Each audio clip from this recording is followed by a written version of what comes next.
You don't learn from winning. Pay to play, motherfucker. The worst thing they could do is they win the first time out. Yeah, it's true. It's true. You're doing them a favor by taking all their lunch money.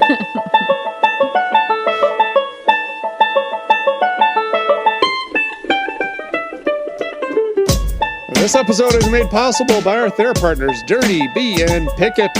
From fabulous Las Vegas, Nevada, this is Pod Therapy. Real people, real problems, and real therapists. You can submit your questions anonymously at podtherapy.net or email us at podtherapyguys@gmail.com. And now, broadcasting from the churn, that's Jim, that's Whitney, I'm Nick. It's time for some Pod Therapy. Hello. Speaking of Pickett, Yes. I had a nice conversation with Pickett. Oh, good. Aw. For your new series. Get to know a therapy producer. Yeah. Yeah. So that'll be airing, I think, in... Next week? No, 2 weeks. Okay. Oh, wow. You've got a few queued up. 4 weeks, I think. Oh, wow. Awesome. 3 or 4 weeks. I don't know. That's but anyway, great. He hasn't heard Whitney yet. What? Because, that's right. He's working through the back catalog. Yeah, so he started at 1 and he's going all the way. So religiously. He's not getting ahead of it. He has Wow. not. Yeah. Wow. And sponsoring what's happening currently. I appreciate But no it. idea what he's been paying for this whole time. If he just cuts That's out the suddenly. best. It'll be He's like, not oh, even he heard aware that we episode. shout him out on the show. No, he had no idea. That is crazy. I think he submitted a question to the last show. Yeah. So I think he listened to the last Okay. Oh, one. yeah. Okay. But Whitney wasn't on it. Oh, wow. So he still hasn't heard Whitney. That's so funny. No, so he was very excited about sponsoring the show. Oh, that's so As cool. long as we don't use any curse words. I said you don't have anything to Yeah, worry he's about. at 140. Yeah, we've we've got never- time. yeah. We're So fine. we're Yeah, good. yeah. Yeah. We'll be We able can to milk this for a little We'll bit keep a longer, I sponsor think. for at least Yeah. 3 Wow. words. I think Jacob joined the show on episode 42, so he's done about 100 Yeah. Jacob episodes. Yeah, what is he talking about? Yeah. We were light on the swearing before Jacob, and then it all went to hell. Yeah. So. All went to heck. Yeah, thank you. You know what? Exactly. Yeah, let's clean the show up. Clean it up. I've been wanting to talk about that for a while. Yeah. So. Oh, it's that time again? Yeah. For you to have this conversation? No, I've been about- thinking about it since Jacob us said cleaning. twat waffle in Patreon. Yeah. Oh, Yeah. fair. Since about then, I thought, yeah, we could probably dredge the river here. All right. Don't. Vagina flapjacks. I'll call them Patreon.com/therapy. vagina flapjacks from now on. I'll do it for you, Jim. That just might have to be the Patreon. If you're that concerned about it, Great. I'll clean it up. Good job, Jim. Flapjacks. That is now the Patreon title of the show. Oh my There we go. gosh. Anyway, welcome to the show, everybody. Excited to have you. We've got some great questions and a response letter today, which is always neat to get to follow up and find out how things turned out. for a Let's see what this particular writer. response letter says. You guys suck. Shut the fuck up. I should probably read these You know before what? we I'm get to the prepared. studio. I'm prepared for that. Yeah, Anytime there's a response, I'm just prepared for it. Anytime This there's a is response probably and gonna it's be not bad. that, We I'm assume I'm that's I'm coming. pleasantly surprised. Yeah, we always assume it's on its way. But we got some big questions today, and so we will dive in. First one leading off the order here. My best friend committed suicide. It's been a while since I wrote in about calling 911 when my friend told me she was going to take all of her pills and commit suicide. Oh, yeah, I remember that. She went into a residential treatment facility after that, and after returning home, then committed suicide in October of 2023. Oh. She met me for dinner 2 days before and told me she was still having some mental health issues and was going to try to get into another program. There was no warning signs, as it seemed like she genuinely wanted to continue treatment. She didn't tell me she was suicidal at that time. I've been wanting to write in, but it's been too difficult to bring myself to do it. I found out that she was keeping a lot of information from me and her family. For example, visiting a mystery friend in another state after leaving treatment and before returning home. I found this out from her family when they asked if I knew who she visited. I have so many unanswered questions. I know I'll never get those answers, but I can't stop thinking about them sometimes. Today would have been her 31st birthday, so these questions are gnawing at me again. It still hurts to know that she was keeping things from me. Do you have any suggestions for coping strategies that can help me accept that I'll never get these answers and help me to stop thinking about those questions? Thanks for everything y'all do. This podcast has helped me so much. Anonymous. Pronouns are she and her. Oh, buddy, Really I'm tough sorry. one. That's rough. Yeah. It's really sad. And, it's always tough, too, because when people are going in and out of treatment programs, I mean, in theory, good, right? Yeah. Like, we're doing the right thing, and that's usually a sign that we would consider them to have stronger resiliency. We would Right. if we were scoring them as a therapist, Yeah. you're adding that to the pros column. You're saying, hey, this is evidence for help seeking. This is evidence for resiliency. They're not giving up, even though they're still having, kind of regression and relapse when they get out of programs.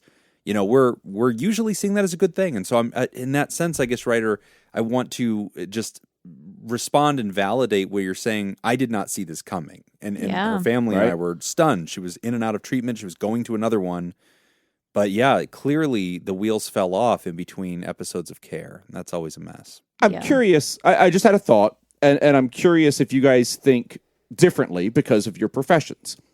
Because I was just thinking about it, and I was thinking about friends that have committed suicide over the years, and then friends that were suicidal and then got treatment, and it always has to me, and still in many ways I think feels to me, when that person goes in for treatment, I feel like, oh, we can kind of declare victory, Right. like we have succeeded. Right. And this person is now getting the help that they need, and it's in some ways the end of a story for me in my own brain. Yeah. Now, because you guys are on the other side with the treatment, do you know what I mean? Does that make Yes. sense to you? Do you share in that? Do you not share in that because of your jobs? What do you think about that? The way I kind of look at it is almost it's not like you're not like, okay, cool, we're done, but it's almost, for the family, it's almost kind of like respite. Yeah. And I almost kind of approach it that way with family members.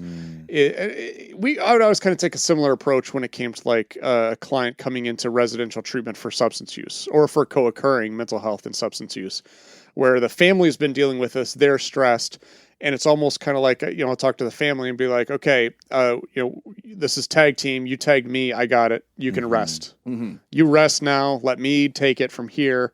And then I'll tag you back in a minute. And and it's kind of that kind of relationship. Okay. So it's not necessarily, it's success in the sense that like, okay, cool. We got them someplace safe. Awesome. Now we can kind of rest for a little bit. They got professional help, knowing that, we're going to be back involved at some point. Yeah. Yeah. Yeah.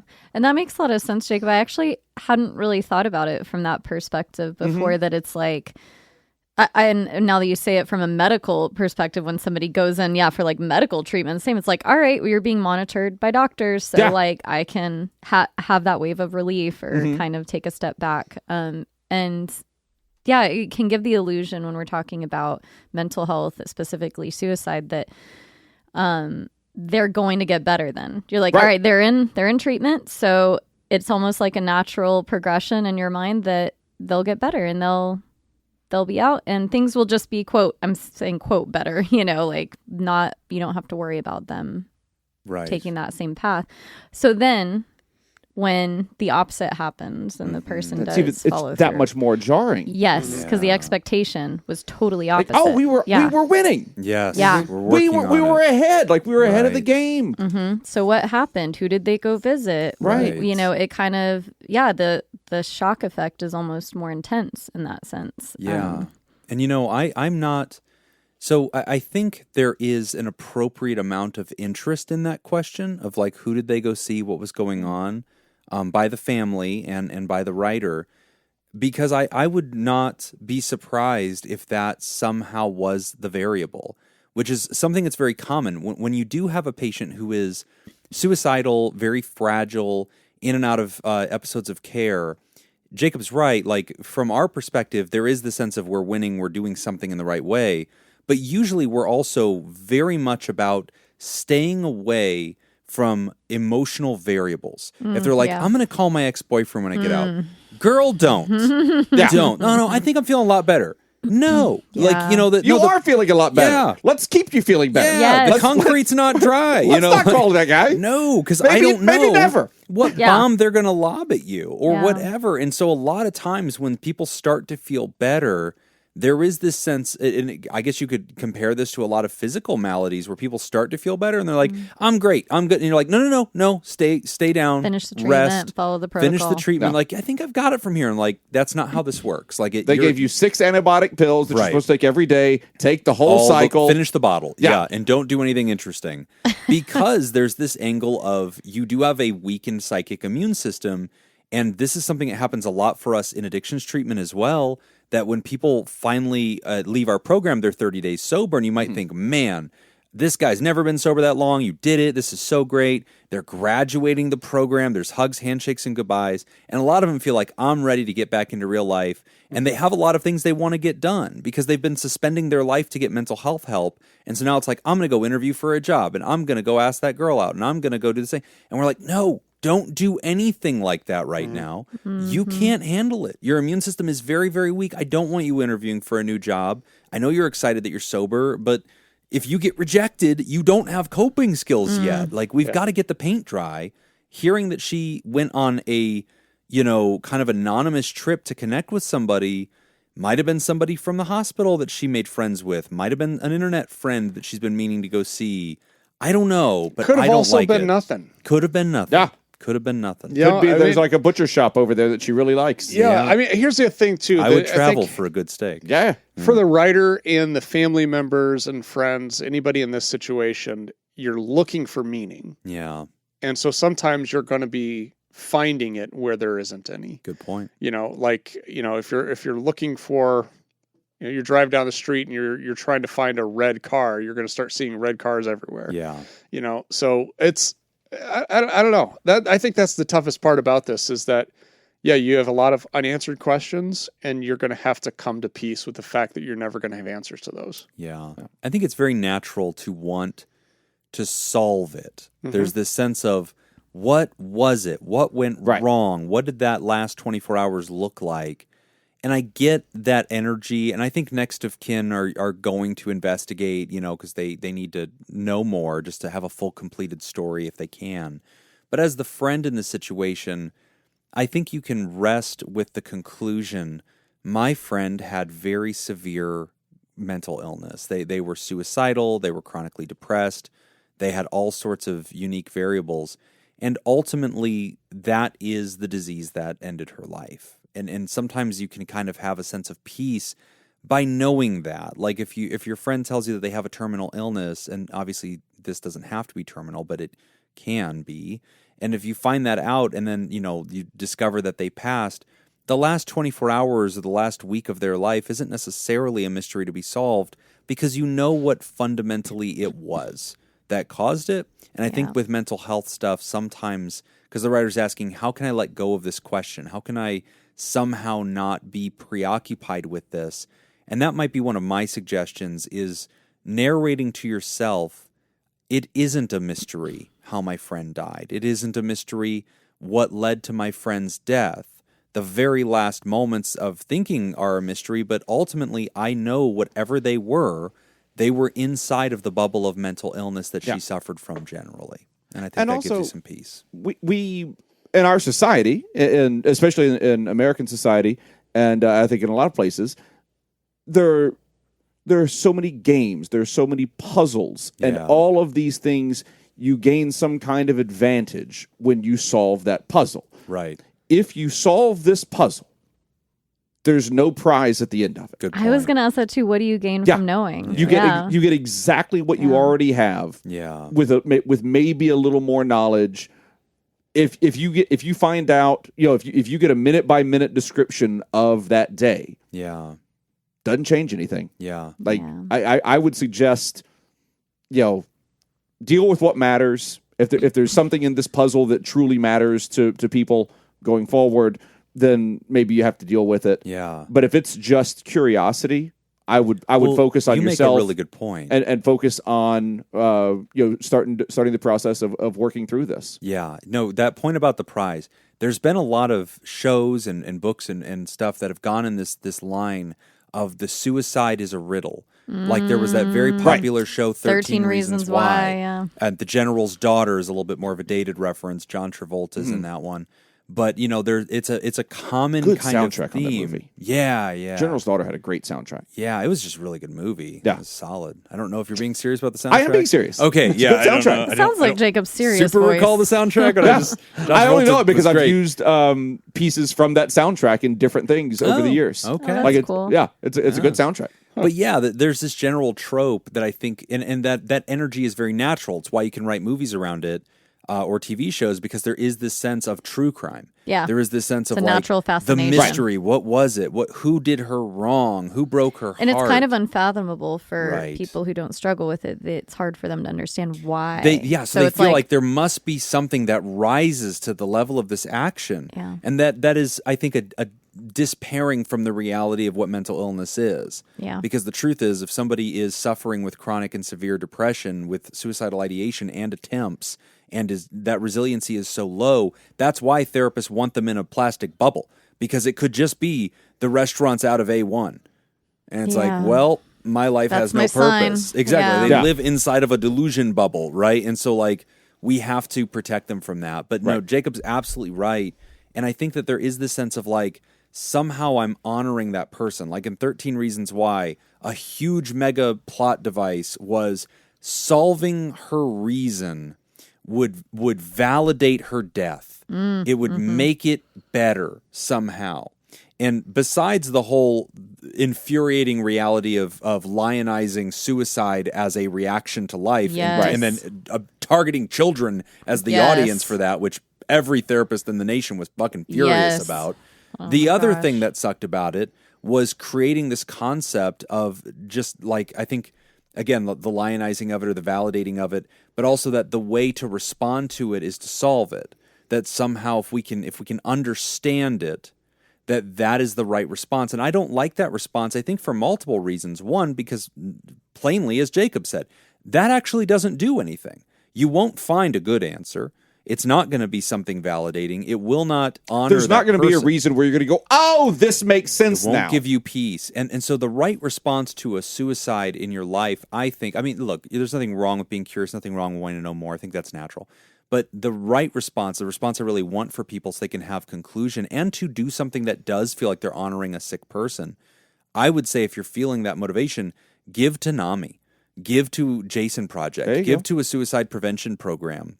Yeah. Speak out loud to your friends and family. Use your little social media platforms to say, hey, had a friend, they passed. I just want to remind everybody how to ask for help. Here's some phone numbers. Here's how you can call 211, and get more. Or is it 988? I think it's 988. 988, yeah. Yeah, 988 or 998. Wait. Try them all. Keep trying until We're one good. of them We're good answers. therapists. If only we had internet access, Yeah. we could figure this out right now. 211 might be the call before you dig. Also very important. That's 811. Okay, also very important. 211 is the General way. information. 988. That's Yes. it. Yeah, but writer, that I think is a great way to respond. That validates, or rather responds in a positive way to a person's suicide. Another thing I don't like about the message of that show, teaching people that that's how you respond to suicide, is it tempts the suicidal even more. Because they go, oh, see, if I die, Then I will be people the care. subject of interest. Yeah. Then everybody has to solve it, and perhaps I'll leave clues. And really perhaps young they'll go brains through don't these things. understand how permanent that Yes, is. Exactly. Oh my gosh. Which is why, as a general rule, I don't want people to all be very interested in the why. Like, again, it's totally natural. You're not doing anything wrong. But when I can help it, I steer conversations away from that, because there are other vulnerable members of an audience that are also sometimes going to struggle with suicidality. And I want them to know that the way that humans respond to that topic is not by taking the next year of their life to figure out the mystery. It's by donating $100 to NAMI, messaging everybody that that's not the way to do it, get help, and wishing people had done it differently. Yeah. Yeah. And knowing that makes it less glamorous. And I mean, and if you're truly interested in it, if you really want to burn some calories on this, I mean, there are organizations that you can volunteer for. For sure. I mean, you can organize chapters. There are a lot of, there's a lot of work out there that does need to be done. So if you call some of these local chapters in your area, I'm sure that they will take financial donations as well as your time and energy. You could join the next NAMI walk in honor of your friend. And Yeah. ask people that knew her to join with you and raise some money. You know, That's the right. other thing I'm thinking here too is that, with like who was this mystery friend and all of these other unanswered questions, just keep in mind that if your friend wanted you to have that information, she would have given it to you. Yeah. Because I think one of the things, I think Whitney touched on this like 2 episodes ago, which was like, when it comes to like suicide and things like that, and like, oh, we didn't even see it coming. Well, yeah, you're not supposed to see it coming. Right. That's your friend intentionally keeping you from that information. Right. They need to keep you in the dark. You know, that's how this disease kind of survives. Yeah. So, just be mindful of that. You know, we're kind of going down that self-blame road and unanswered questions. I was actually going to say that with the people, saying that I didn't see it coming. People only say that because there is that part of you that's like, I want to make sure that everyone else is aware that I didn't have foreknowledge of this. Right. Because it would be horrible if you did. Sure. Yeah. That's a different layer of blame and guilt there. Yeah. And so, I mean, there is a little bit of that as well, which is our own little, our little crazy person in our brain going like, want you to know that I didn't know about this. Yeah. Yeah. Okay, Yeah. great. It's normal human stuff. Yeah. That's it. Kind of piggyback off what Nick was saying, the part where the writer said it still hurts to know she was keeping things from me. That is hurtful. But when we talk about even substance abuse and use, this has stuck with me when I've had people very close to me go down that path, and I'm like, why are they hiding so much from me? Like, it is hurtful at the time. And with mental health, it's the same, kind of like Jacob was sharing just now as well.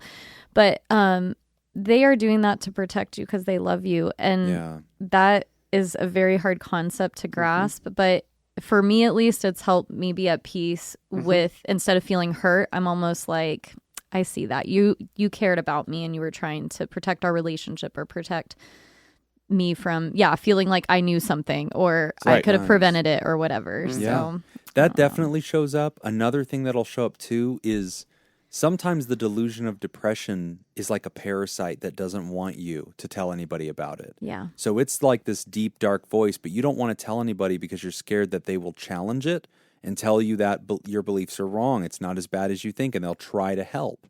And sometimes there's a compassion fatigue at the recipient level where the person's like, I'm tired of being told that. I'm tired of being helped. I'm tired of being pulled back from the ledge. There's just this exhaustion. And so sometimes they just don't tell anybody. Yeah. And that will happen. Yeah.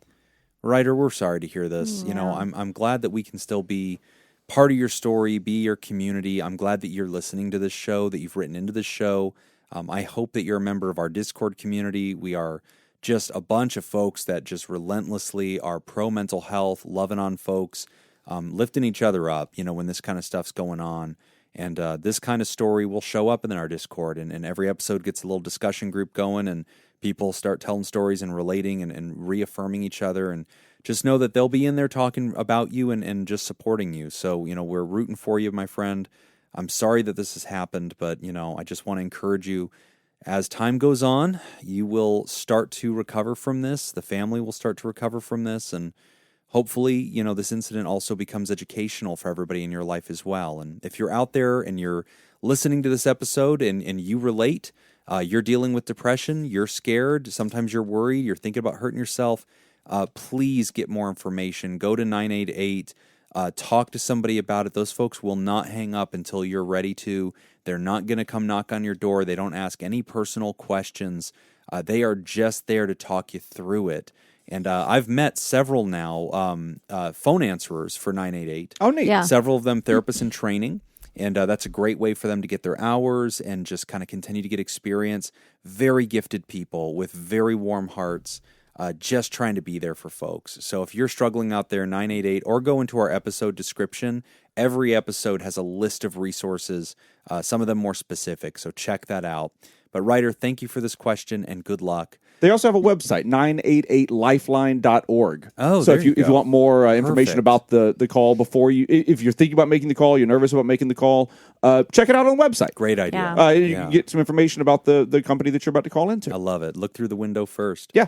Well, we are going to take a quick break, and when we come back, we're talking about how to find the right therapist for you. You're listening to Pod Therapy. Lucky for you, I'm ready to make jokes now. Yeah, waka waka. Today's episode is brought to you by Jake Schneider, Judy Schneider, Leon Kassab, Carolyn Albert, Sammy Scoop, Sarah Smith, Mike Helm, Darren Cunningham, Matt, and Lisa Tangeman. And if you would like to sponsor the show, become a therapy producer at patreon.com/therapy.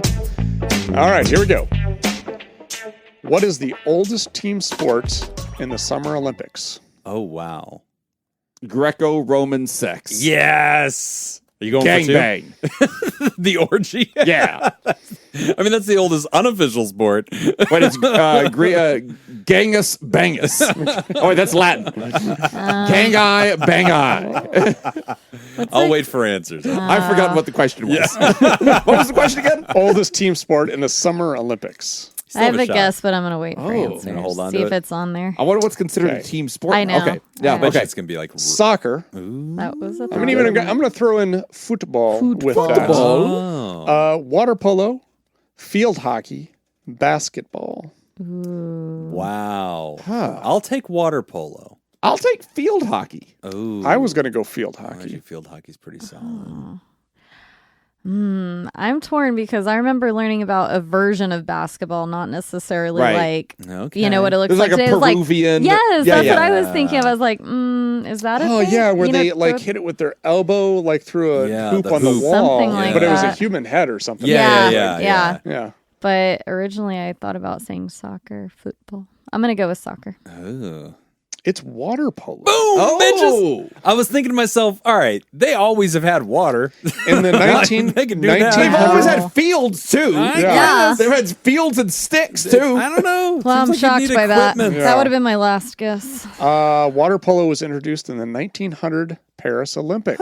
Wow. Okay, what is the year? Also, water polo still looks like the most difficult sport Yes. on the Oh planet. my God. I was How are they watching not it. dying? Yeah, no. Oh, It's, dude. Their resting heart rate has to be Yes. like 2. I watched America versus Spain, and I was just horrified. I'm like, I think half the game is not dying. I think Yeah. that's Yeah, all yeah, you're yeah. really doing. You're like, I hope I also I think score it's something. far more than half the game. Jesus.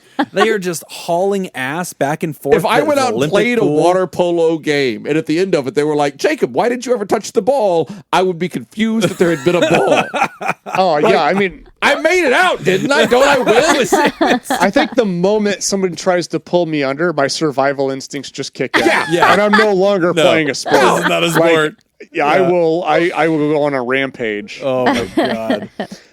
In what year were the first modern Olympics held? Closest without going over. Ooh. Okay, well, there was one in Paris I in know, that's 1900. 1900. like, That's a useful number. I feel like it's I'm going to going be to go with guesses. post 1900s. So I'm going to go blind on this one, and I'm going to take 1900. Paris. So you think that was the first modern Olympics back? I think so. Okay. I'll go for 2. Okay. Wait. I No, thought there's it's not going for 2. yeah, it's closest without going Yeah. over. Oh, I okay. thought there were Got it. options. Oh. Oh, good. I guess everybody's Is going to have this to guess. on? No, You guys I can hear me, right? I just listened to what Nick said. Yeah. Okay. It's fine. I don't have some knowledge that you guys weren't given. Yeah.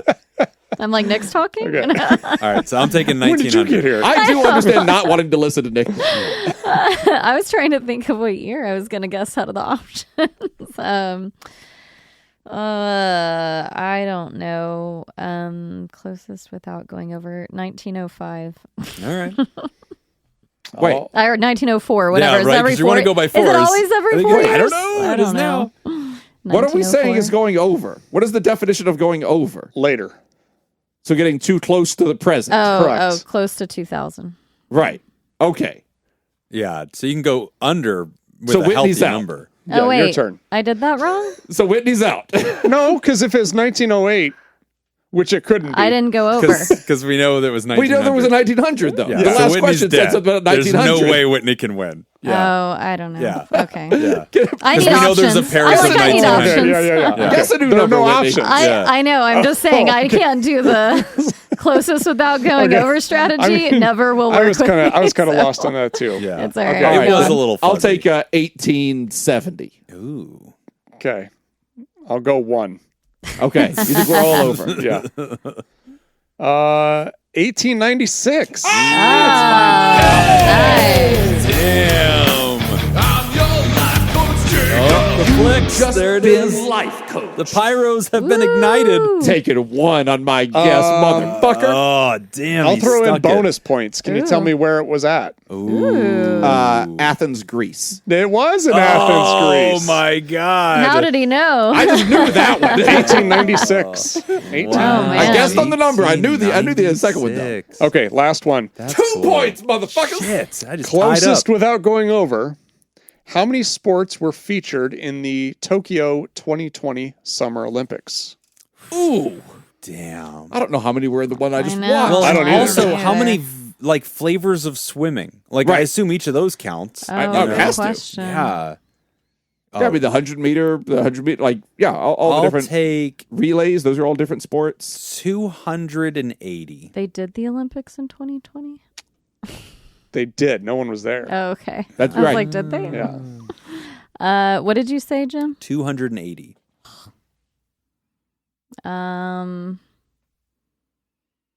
I don't know, 150. Okay. Am I going the right way when I guess that? Yes, Yes. yes. Okay. Yeah, you're doing great. You're in the Okay, ballpark. What do you thanks. think, Nick? Oh, I wanted to win with one. I know you do. Yeah, One sport. Yeah. I'll go 175. All right. All right, you're at 150. Yeah.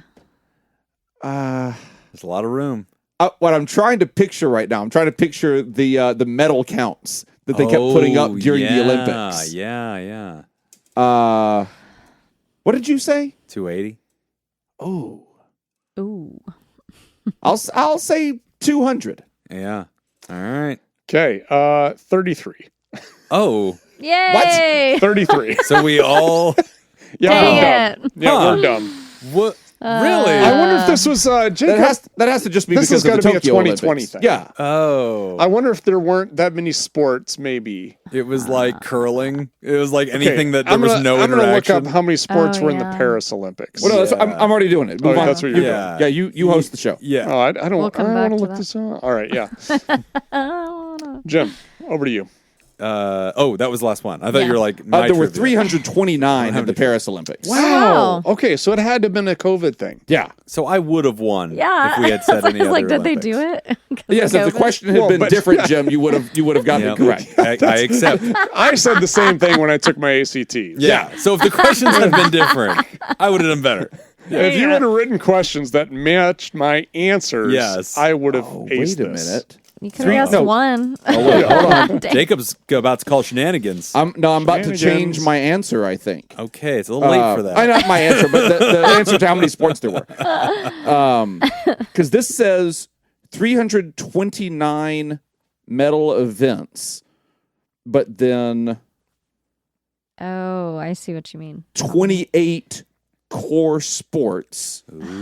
Okay, so swimming is a sport. Right. Okay. There's multiple medal events Track within. and because field is a There were sport. 329 events Events. in 33 sports in Tokyo. Shit. Okay. So there were 339 Is gold Jim medals. calling COVID shenanigans?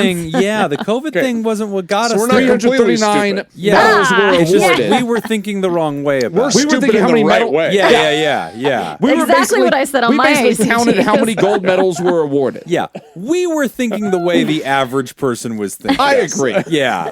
Good Okay. job, us. Yeah. All right, point for everybody. Yeah, you know what? Attaboy. Yeah. On the board. On the Yeah. house. You get a point. You get a point. I am in agreement with that, ref. That is the right move.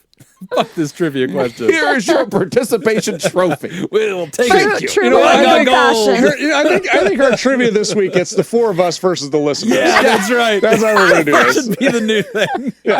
If we ever go live on You didn't Twitch, know that's that what we're either. doing. Shut Yes. You quit yelling at your phone. You didn't know that answer. No, either. You're not better than us. Finding the right therapist. Hi, y'all. Reaching out because I've been seeing a therapist for 6 months now. And Sexually? yeah, socially. Sex therapy. And I'm starting to wonder if therapy is doing anything for me, or if my therapist is potentially a bad fit. I've seen other therapists several times in the past for support with depression and anxiety symptoms. This time around, I sought therapy for several reasons, but my primary concern is that I struggle with authenticity, and this is something that I would like to change. I have a history of complex trauma and have difficulty being honest with others about what I think and feel, especially when I'm in a context where I'm expected to perform or when I'm aware that I'm in a context where others have power over me, like work or school, and that presenting myself in a certain way is consequential. This tends to be especially pronounced when I'm around groups of people. For example, when I'm expected to speak in groups, much of the time I will dissociate and after the fact will be really activated and unsure of what I said or my tone, etc. Other times I'm totally withdrawn or feel like I'm just placating others. At its root, this stems from a distrust of other people and a distrust of myself. I haven't always been like this, but over the years I've become more withdrawn, less confident, more disconnected from others, and feel less like myself. The last 6 months in therapy have generated some helpful insights, but overall I'm still left with the same sense of stuckness that I've had for years. I feel like I have no shortage of insight as to where my patterns come from and how illogical or maladaptive they are. Although this understanding is helpful to some degree, it doesn't seem to have translated into any sort of actual change in my life. My hang-ups and issues are all still there. The only difference is I'm able to see them with crystal clarity. Therapy has felt like running around in the same circle, and it's difficult for me to gauge if this is just the reality of my situation, if it's because I'm doing something wrong, or if maybe I'm just around the corner from the change I'm seeking. Or maybe it's just an issue with the therapist fit. It's also difficult for me to gauge my relationship with my therapist. I wouldn't say that I feel especially connected to them, but I rarely feel connected to people in general. I also don't feel like it's an obviously bad fit. We share a significant amount of life experience, and for the most part, they're supportive, caring, and I feel like they understand. Sometimes, however, I get vague impressions of impatience, criticality, or judgment from them. But it's also hard for me to know what I'm actually picking up on, or what's just my own transference. On one hand, I do trust them, but on the other hand, I feel myself holding back the same way I always do, even if I'm not entirely sure of what it is I'm holding back. We've talked about this extensively, and like the other patterns I've described above, insight and acknowledgement hasn't really seemed to change anything. I feel myself going around the same circles, aware that something is missing, not feeling totally able to be myself even in therapy, and unsure what to do to change, how to do it, and if change is even possible. All of that being said, my question is, how do you know if therapy is quote-unquote working? How do you know if the problem is you? How do you know if the problem is the therapist? How do you know if the problem is just the fit between you? Is it time for me to move on? Or should I continue to hang in there? Any insight would be much appreciated. Thank you, Anonymous. It's a really good question. Yeah, that is really good. At risk of exposing me as a bad therapist. Go on. This is your patient who wrote it? I know. This is them. No, I did once. I was working with someone once who mentioned, and I love this. I love when clients can be honest with me, by the way, just to anyone listening. As much as it is difficult to hear sometimes when clients will share things with you, overall, I just really love it because it means they trust you. And like, even if they're telling you something you maybe wouldn't like, quote, want to hear as a therapist. Sure.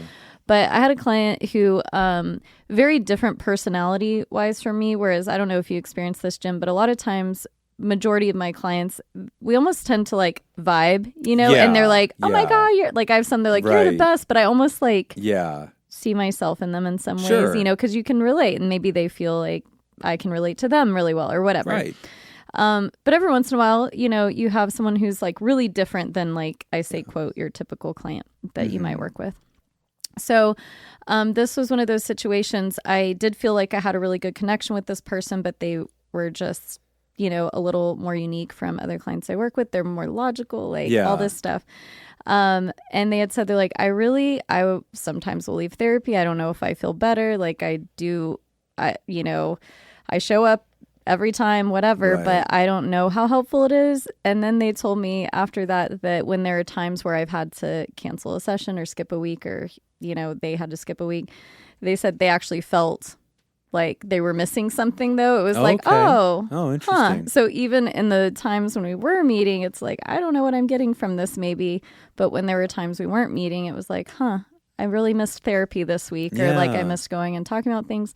And the other thing they shared, which is I think the most helpful, and I would go to typically anyway for any client, is what do people around you say? And they were getting a lot of feedback from friends or people close to them that was like, hey, your demeanor's changed or something's different about you. Yeah. And so, I think that I could say lastly, they didn't always do the things that I would suggest either. Sure, So yeah. I'm not saying you're doing this right, but Right. that was kind of a conclusion we came to as well when we were speaking. They were like, maybe I'm paying for this. Maybe I should actually do the things. I'm like, it's an option if you That's choose always to. an awkward moment know. when they're like, This I isn't just helping. really feel like I'm not making any progress and I keep doing this thing. And you're like, yeah. And you have to very, very gently help them also notice that the last 5 things you've asked them to do, they never did. And they're like, I just feel like all we do is talk about updates in these sessions and just like I tell you about current events. Yeah, we do, because you don't do the shit I asked. Yeah, do the we would fucking talk about homework. that if you did the homework. I mean, I'd really like to steer you in more productive directions. I just come in here and vent. I just don't feel like that's very productive. Yeah. Agreed. So they luckily came to that conclusion on their own. I was like, okay. So yeah, it was interesting, but it was a very helpful like discussion for both of us, and I thought really insightful and something I would share with any client. Yeah. Like, what are other people saying in your life? Because sometimes it is hard when we're so close to it. Yeah. And maybe not feeling a million times better. Yeah. Sometimes. Well, and I love that you shared that. I mean, these kinds of questions are so interesting, right? Because I think we can slice this into a couple of different directions. There's an interesting conversation to be had about finding a good fit, because you were just commenting on that. Like, actually, a lot of therapists will notice that they tend to attract people of certain types, usually personality types. And there's something about our way that they've gotten a hint of. Yeah. They've read our writing. They've seen our picture. They've learned about our backstory. God forbid they've ever listened to Pod Therapy. No one has yet that I can tell. It's coming, Whitney. It's a bad day. It's always I had a a bad client day. the other when day they say, tell I you love that. podcasts. I was like, that's great. That's I did great. not tell Oh, her yeah, no, about for this you. one. Yeah, never Good for fucking you. speak a word about it. Do you recommend? I've had people say, do you recommend any mental health podcasts? Don't go searching. And I'm like, yeah, no, yeah, exactly. I don't want them to start searching. They're all Podcast for garbage. therapy. We're coming up in the search results. And so I'm like, and I'll be like, Esther Perel's really good. But yeah, no, so like the therapist fit, I think, is one area that we should definitely chat about. Yeah. And another one is this idea of stagnancy, or like, okay, ways to look at this question of making progress. And I think you're giving us one example of one way to look at that, which is, hey, observe the bigger picture, right? Sometimes you don't feel the momentum. You're not feeling the velocity in the room. But when other people are around you and checking in and you get their sample of what they notice, they'll say things like, actually, I found you to be quite a bit more honest lately. The other day, you told me something and I thought, wow, the old you really wouldn't have said that. And you probably didn't even notice that or whatever. You're less obsessive about conversations after they happen. So that's, I think, another thing to talk about is just how do we qualify success? And, a third thing to probably chat about, too, is this idea of like authenticity and insight.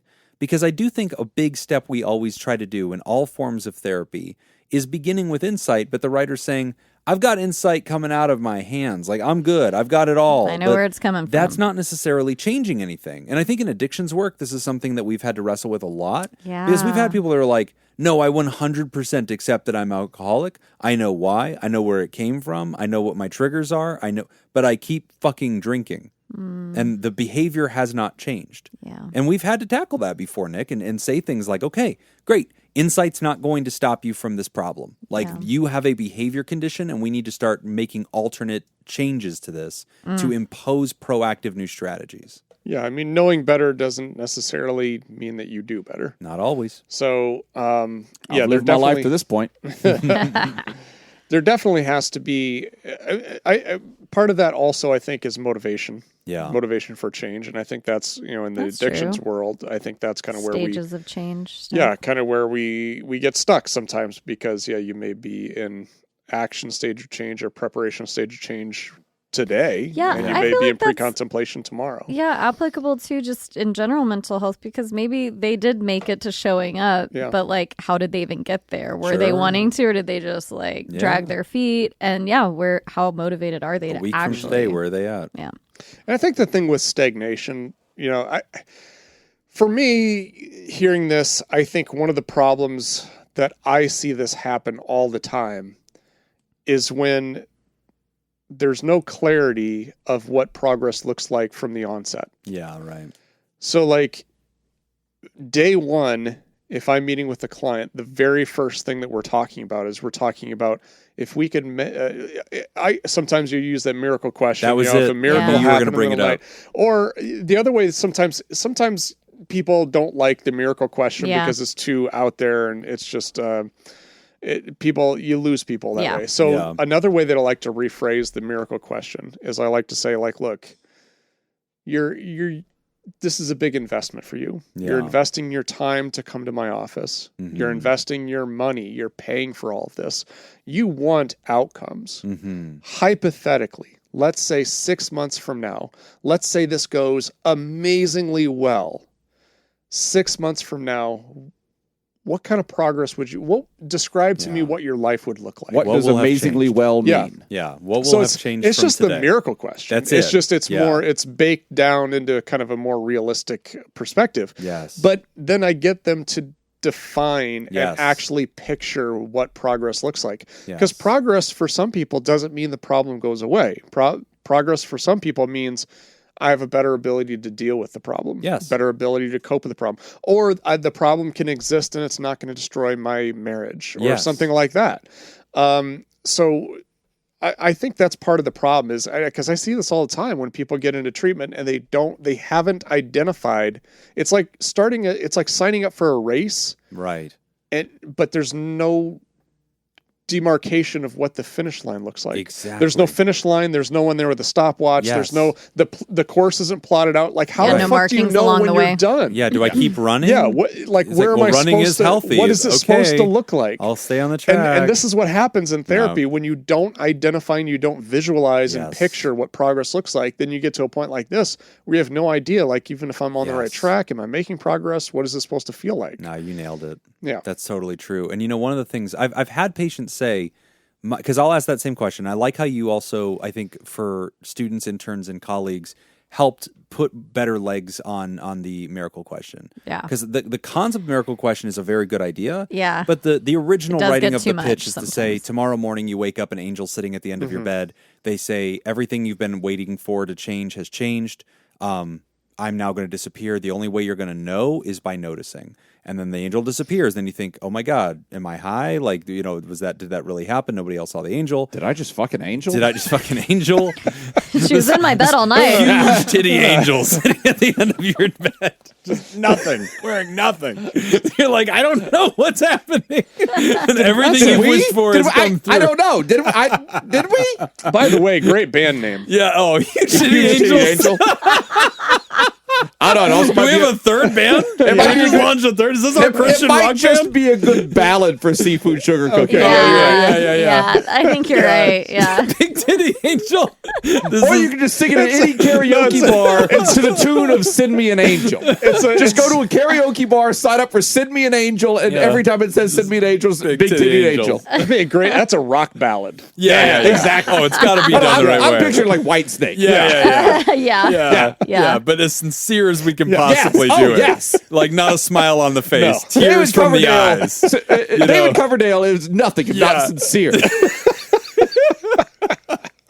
Anyway, that's the bit. And then the person goes through the day and they're like, oh, I've noticed I'm not angry at my children when they asked me to make breakfast. Oh my God, I used to be so irritated and I'm just not. I'm at peace. So we use that question to kind of get people to imagine the felt differences in their life. But I do it the way you just described. I never do the miracle question anymore, but the first intake session, I always ask how you just did. If one day you look back and you say therapy was a win, I did it, I can stop, what needed to change? Like, what is the difference, right? What would you reference in your 5-star review happened in your life, right? So I love that. And this is exactly why we need that here writer, because in your situation, I've had patients say, I want insight into this. That's my goal, Jim. I want to know why I do this. And I'll say, okay. And I'll usually push them on it and go, would knowing be enough? Or would you be wanting that to change? Or do you want to go ahead and set this first goal of understanding it and maybe we revisit this later and talk about changing that behavior? Just to kind of plant seeds, right? But you're right. Sometimes the stage of change they're in is just, I don't know that I would do anything about it, but knowing why I drink so much would be great. And it's like, okay, let's start there. I hope I can parlay it into something more. In your case, Ryder, that's what's missing. So you have like boatloads of insight where we need to change the treatment plan. And I'm really proud of you, Nick. I know you resisted the urge to say treatment plan. I know. It was hard. We were all waiting with our Because shot sometimes glasses. But here's the thing. I didn't have to. You didn't have to. Because you both knew. I knew. I knew yeah. you were going to The say it, but I think already the- had my The comeback listeners ready. knew. The listeners. I was ready. You're going to say something. Sometimes the treatment plan, you're about to push me. and Yeah. then You're going to push Yeah. Yeah. I got a poke. Yeah. But that's where we need an adaptation on this, because I would Of the want the treatment question plan. to be, what would be different Correct. for you? And the answer for one of the things the writer said is like, I kind of dissociate whenever I'm speaking. I'm not mindful of what's happening when it's happening. And then afterward, I'm kind of really curious. What did I say? How did my tone come off? I don't have a good self-perception. And so like if I'm that therapist, I'm starting to say, we're going to start doing behavioral activation therapy. Like I'm going to sign you up for Toastmasters, or make you sign up, and like I'm going to have you start taking on small challenges where you're speaking in public in small ways, just to a group of 5, or, giving a toast or speech at this thing. We've got to start developing this, or I'm going to have you start activating this new behavior that you want to audition and get used to. That way we can get more opportunities. We need to get more at-bats, to see how you do this and why you black out. It's another thing to have insight. Yeah. It's another thing to try something different every time you get a chance. Yeah, a lot of interns that I used to work with, when we would talk about treatment planning, they would write really good treatment plan goals and objectives around, improving awareness, improving understanding of, being able to verbalize understanding of blah, blah, blah. And I would always push them a little bit like, okay, that's a great first step. What are you going to do then next? Because at some point you have to have application. Right. Yeah. If our goal is to improve functioning or decrease symptoms, there has to be something behavioral that we're doing with this, and we have to be acting on it. Otherwise, we're just improving knowledge, and that doesn't necessarily go anywhere. Yeah. And I think that behavior is actually holding hands with this concept, Ryder. I mean, you might be thinking, guys, I complained about feeling inauthentic, finding myself portraying me in very specific censored ways because I fear the outcome. And that seems like this automatic, kind of deeper psyche kind of thing. I know it seems that way, Ryder, but that is exactly why we need behavioral activation. Is we need to make you do something different. Yeah. And see how that settles and make it uncomfortable so that you can get more used to the discomfort. Yes. That's kind of where I was going to go to. Did I steal your thing? Yeah, no, it's fine. Were you going to talk about treatment plans too? I was, but I was just going to Go ahead. bash Big them titty and tear angels them as well. down. We'll and, make time. No, mainly. I started taking this 2-day training. I only got through day 1 so far, but on OCD, but it touches on like exposure therapy and that type of thing, sitting in uncomfortability or uncertainty and things like that. But yeah, it's like really similar concepts that I think can help people outside of just OCD. But Yeah. When it comes to therapist fit, I know that we get this question a lot, by our friends and families, and they're saying, how do you find a good fit? Like, what do you think matters? Earlier, you kind of mentioned, there tends to be folks that become our patients that we seem to get along with pretty well. But then we also meet folks that just honestly, the two of us couldn't be cut from different cloths than we already are. And, they still come back every week. Yeah, we Like, work with right. them. And, their rhythm is not our rhythm. And it takes us a while to adapt and learn to read them. Yes, And know what they're saying and when they say it and how to, respond and where and what they benefit from.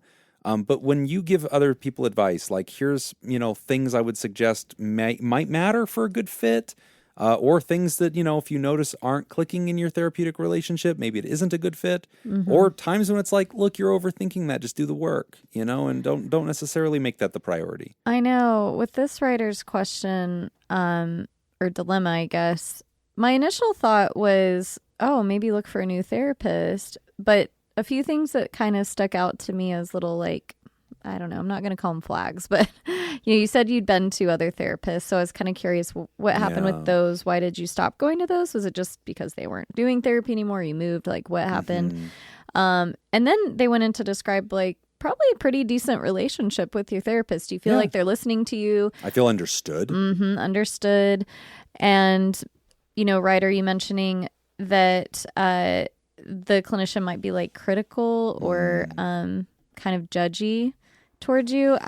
Gosh, maybe they are. They get hints of it anyway. Yeah, maybe they are, but maybe they've built that rapport with you, so they're pushing a little bit, because therapists will do that, and that's probably one of the most common things I see in like Reddit threads or whatever. It's like, oh, I love my therapist, everything's great, and then they did this one thing, everyone's like, fuck that therapist, report them they're to the the worst board. And I'm like, whoa, It's whoa, always whoa. report us to the board. Yeah, Jesus Christ, Reddit. That's always the answer. Also, I wouldn't even know how to begin reporting you to a board. Don't tell them. Don't tell them. Don't look it up. I think it's like declaring bankruptcy. Right. Yeah, you just shout it. I declare. I declare. Bad Jim's an idiot. But I do think that there could be Like, value. what board would you even call? Who knows? I don't know. We're not It's a telling. mystery. No one knows. Yeah, you're not going to get an answer from the three Nobody of us. knows. Yeah. The real estate board. That's who. Start there. Call them. Bother them. Call them at home.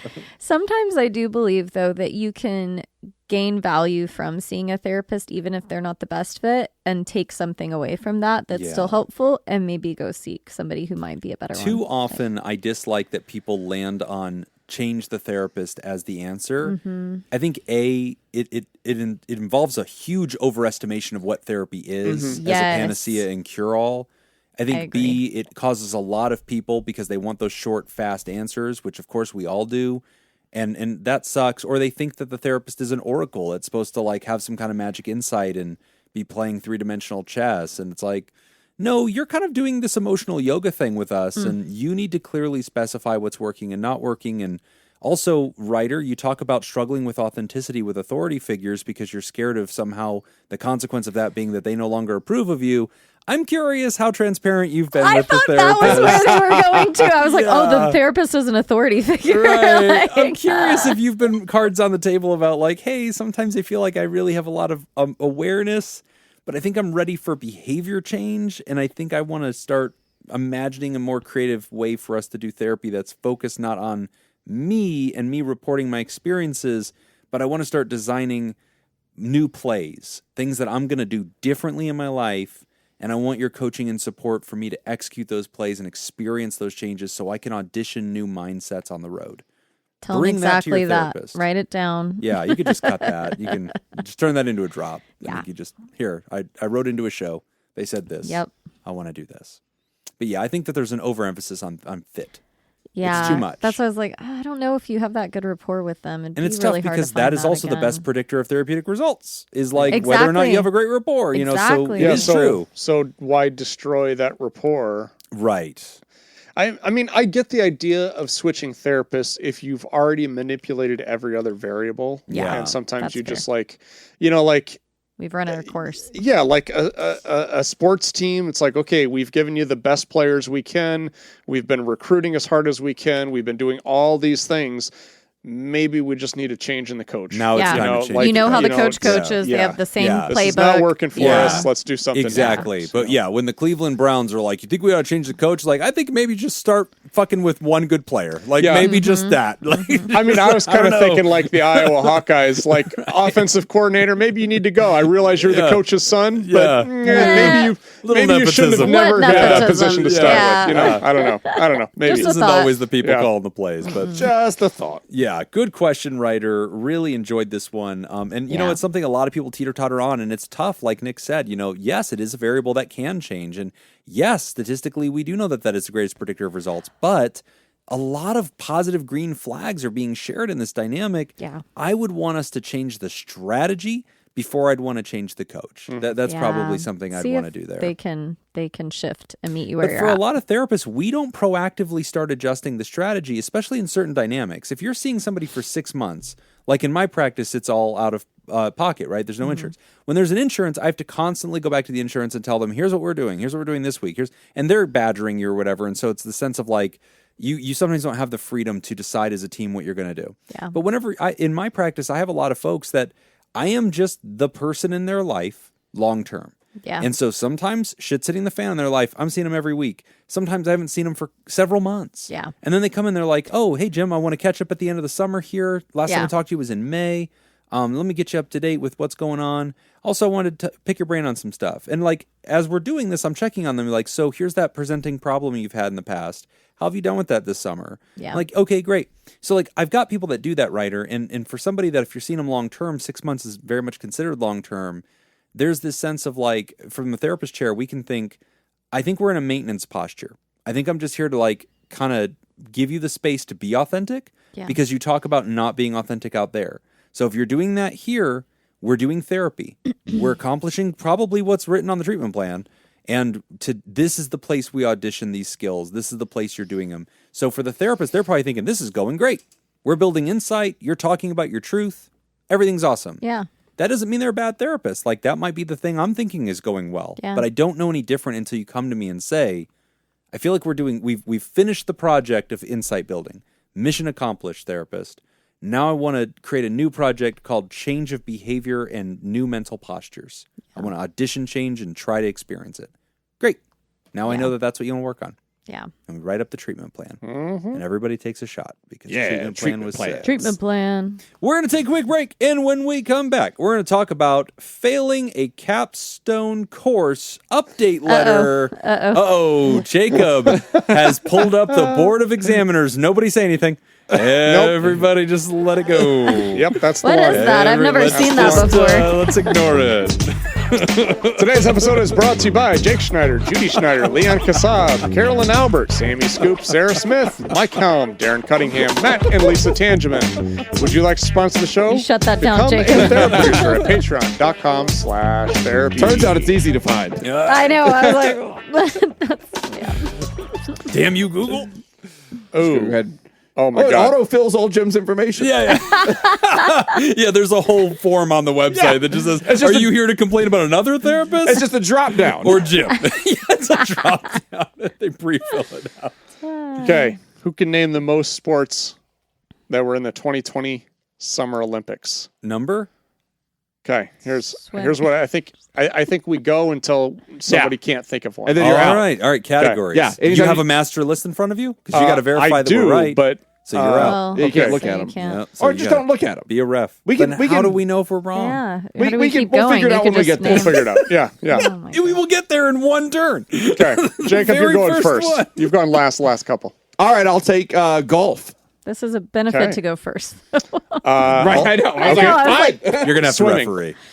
So, okay. Wait, you said golf? I said golf. Are you going to verify each one of these? Okay, this is dumb, guys. You do know that Nick cannot lose, right? He has to verify your answer. Okay, I'm out. There you Fuck. go. No, There you okay. go. It has to happen. I'm just being the guy telling the truth. But over we here. know that golf and swimming are in there. We all Yeah. agree that I golf don't. and swimming are in there. I don't know that. Great. Oh, I know you that have they're to- in there, so I don't care what you know. Great. These are only Summer Olympics, right? Yeah. Running.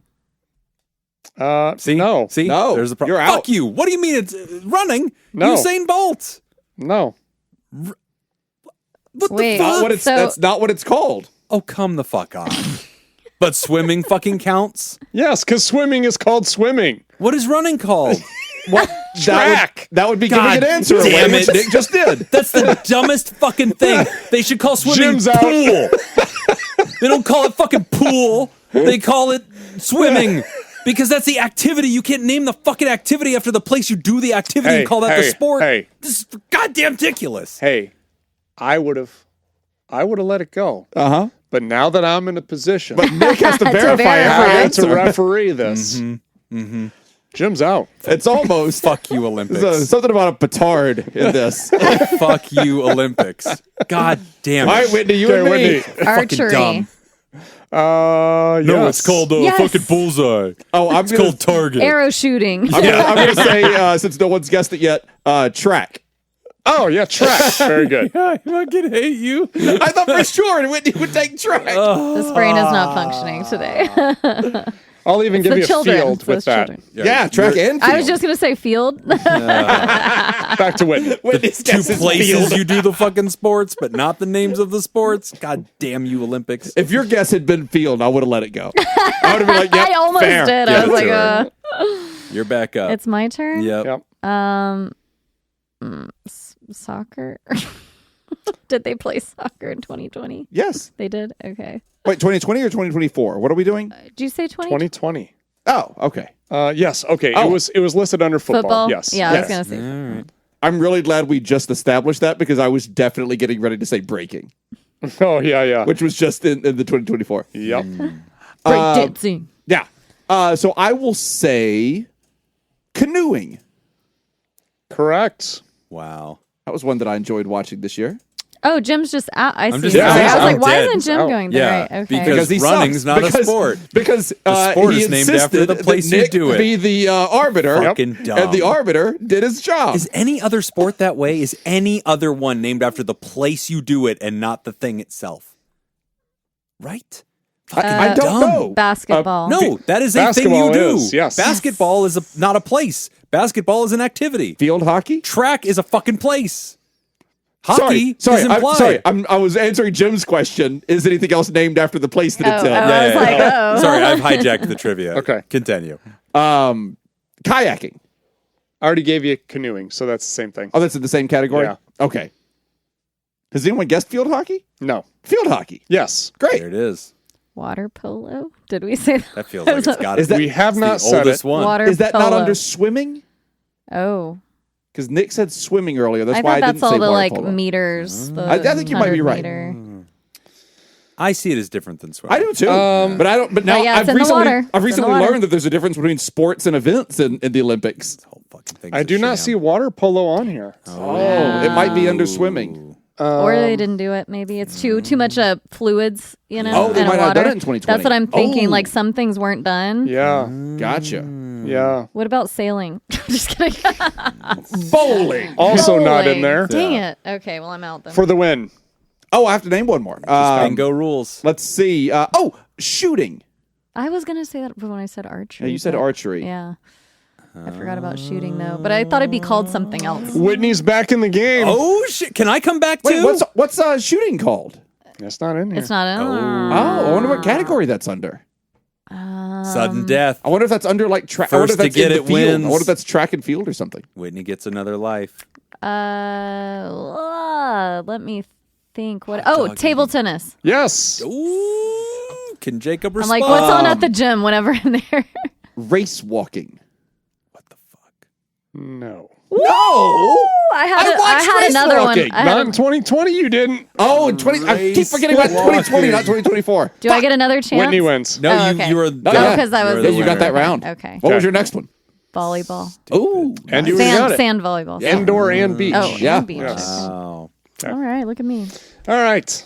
I enjoyed watching race walking in this Olympics. What too. is that? It's What so is weird. Did race you see the one walking? where the lady came? Oh, wait, maybe that was the one where the lady came up from behind.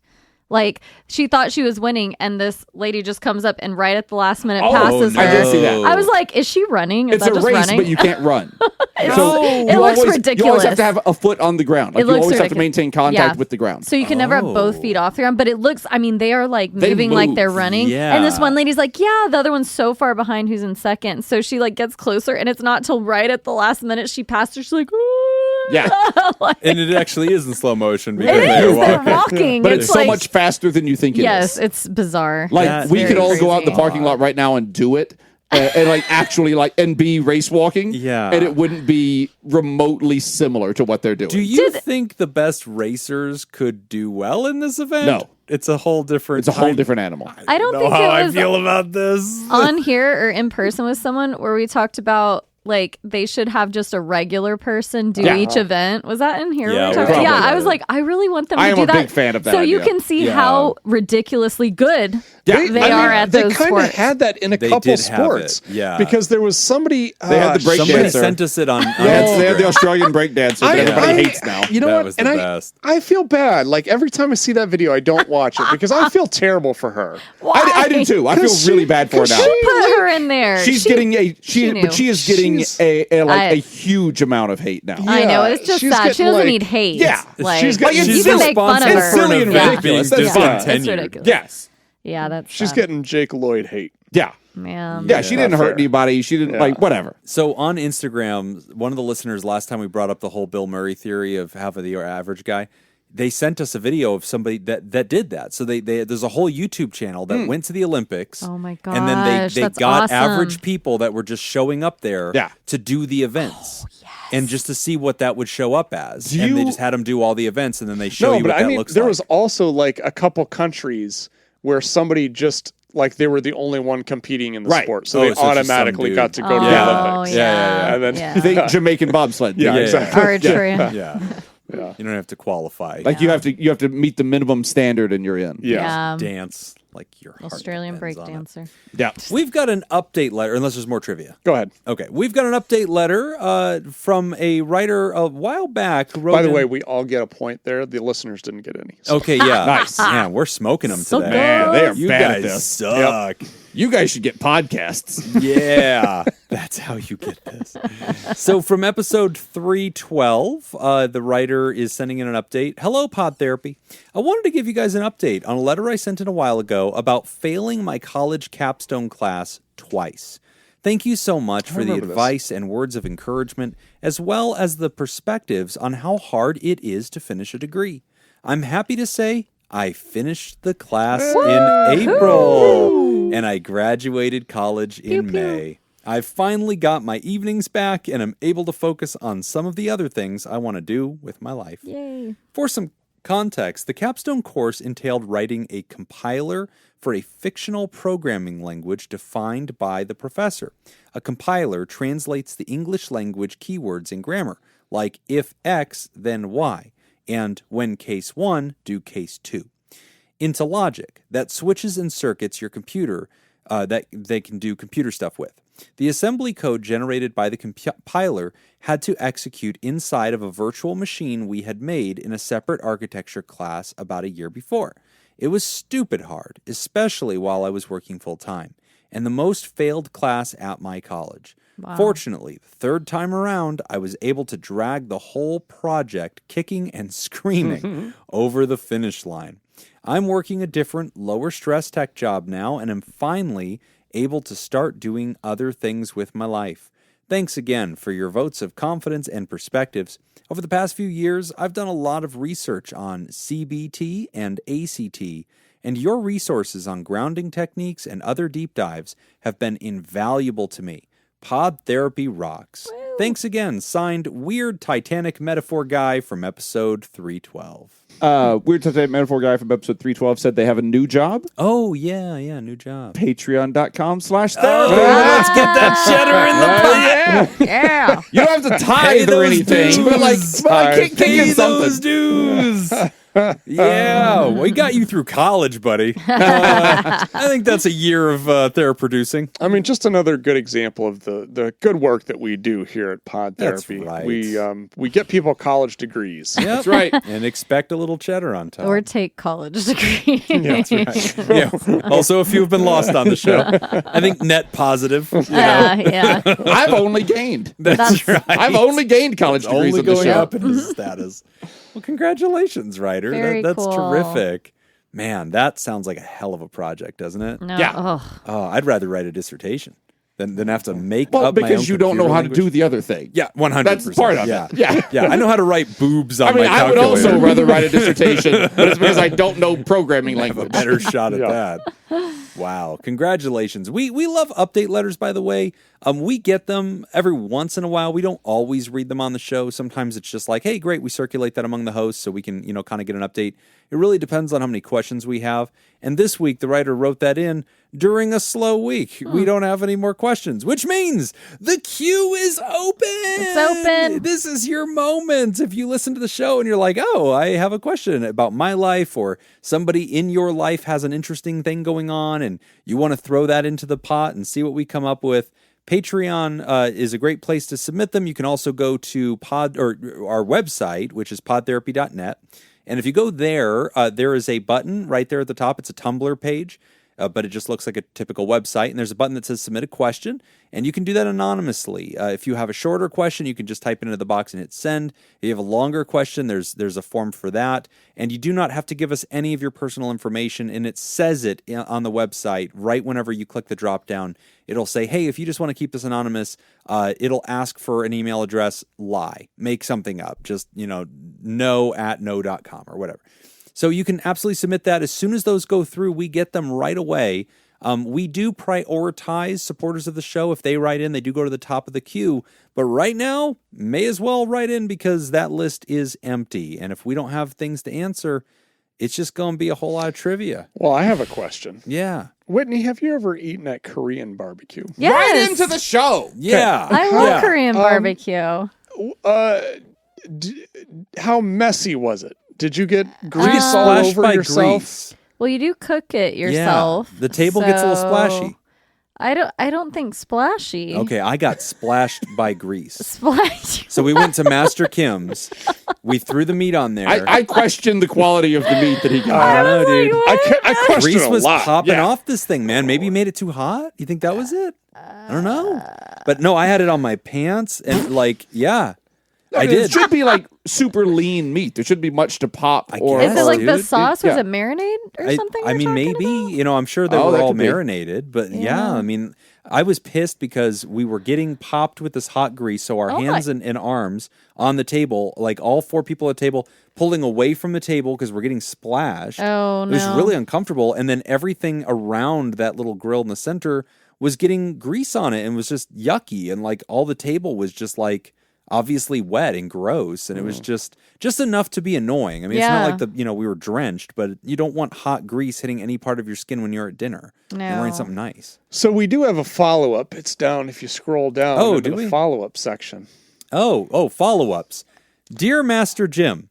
I went to Master Kim's. That's fine. Okay. I was like, I was disappointed to hear your review of Master Kim's Korean barbecue. As a vegan, Master Kim's quickly became one of my favorite restaurants in Las Vegas because of their all-you-can-eat vegan meat menu. Ooh! Rather than partnering with one brand of imitation meat, the staff did their research and tested out a variety of products to select the options that had the right flavor and texture, as well as what had the best cooking experience for the customer. To top it off, their vegan menu is cheaper than the omnivore menu, which is unheard of. I bet. My wife and I have been several times, and we have never been splashed with grease. In my defense, you don't cook meat.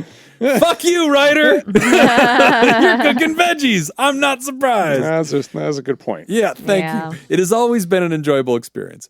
As for Slater's 50/50, back when I ate meat, I loved that restaurant for their custom burger options and vampire dip. Oh, the vampire dip's fucking amazing. I've never heard of this. Oh, it's so good. It's like a spinach artichoke dip served in a bread bowl. But it's like more than a spinach artichoke. The base is probably spinach artichoke. Yum. But yeah, really, really good. At least when I went a lot. And you would fill out a paper form with all the options and toppings you want for your burger. I would usually get the 50/50 beef and pork patty on a pretzel bun with vampire dip, bacon, and garlic aioli. Then you get to name your burger. And when they deliver it, they call out whatever the name is. You could call it Jim's Pello Reservoir Memoir Croissant Burger. And they would say that when But they not brought like it. that. They would say it the right way. Yeah. So I encourage you, Jim. I encourage you, Jim, to go with Nick, Whitney, and Jacob to a different Korean barbecue Let's go to restaurant. 888. But I also highly recommend Master Kim's for anyone looking for a unique vegan dining experience. Yours in therapy, J.W. Reynolds. Neat. I didn't know they had vegan stuff there. That I is didn't pretty either. cool sounding. That's nice. Yeah. Have you both, Jacob and Nick, been to Korean barbecue? Yes. Yes. Yeah. Yes. Do y'all have a favorite place? I've only been once, and it was on Spring Mountain down in Chinatown. There. Yeah. It was Okay. really good. I liked it. Yeah, I was looking up the place that I'd been before. I couldn't quite remember, but it was 888 Korean barbecue. I like that place. It's very Okay. good. So, but they usually do all you can eat. Like you can just order off the. Which- is that what you did? I when you went? did, but like it, just don't get me started, Whitney. Don't get me wound up. Whitney, You there's a asked whole me- episode about this Yeah. from last week. You Just know go what? listen. You're just gonna have to go All listen right. because we We spent a lot of time I'll on just it. push play It real quick. became the name of the Patreon episode. Do, do, do, do. Go use Peter's Patreon to find out. Yes, I know. I've got to. Yeah. As we wrap up the show, we want to remind you can sign up at patreon.com/therapy. You can get the extended show ad-free a day earlier, as well as enjoy our live chat Discord community and our weekly deep dives, interviews, skill shares, research roundups, and rants. This week, I released a research roundup on the FDA's rejection of ecstasy for treatment of PTSD. And so we go into the weeds of what the clinical trials were, what the FDA's report was, the scientific advisory committee and what their hangups were, and what the fate of it is as a medicine, because it's not dead in the water. It has a path, but there's a lot that the FDA is asking for. And so we go through it and really kind of turn all that on. So there's really good information. But we've got some new friends to welcome to the Theraparty. Who's new to the program, Nick? We got a new Therapal. Welcome, Christine. Christine. And we got a new Therapod, Livy. Hey. I feel like that's pronounced correctly. Yeah. Livy. Jim would know. He's the expert in pronunciation. I feel that I'm known. Go on, I'm Jim. aware of these things. Go on. But you're bearing the lead, Nick. I am bearing the lead.